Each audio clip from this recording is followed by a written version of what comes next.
मैं हूँ दिव्य फ्रॉम उड़ीसा। मैं सुबह 6 बजे देखा एक बिल्ली लगता है ग्रास खाता है, लेकिन मुझे डाउट हुआ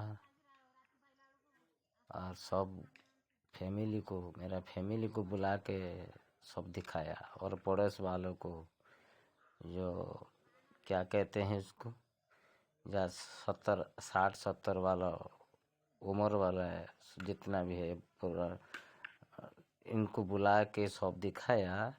लेकिन कोई बोलता है वो ग्रास नहीं खाते हैं कभी, कोई बोलता है हाँ ये ग्रास खाते हैं, कोई भी बोलता है ग्रास खाता है, कोई बोलता है ग्रास नहीं भी खाता है।